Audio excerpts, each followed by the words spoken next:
So let's pop this old one off of here. Unlocking it is actually what pushes the button.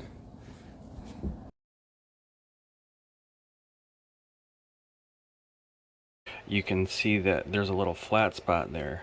You need a switch that's an interrupt switch, so it's always connected until you release it.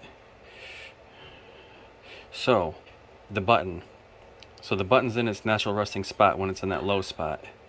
When it's in the high spot, it will push upwards on the button. Whenever there was a bump on that cam,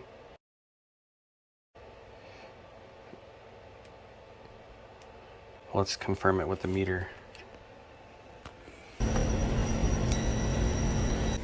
Well, let's hit that unlock button. Here it goes.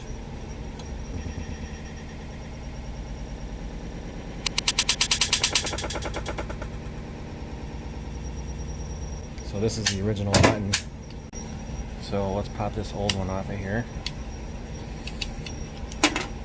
See where the new one's gonna go.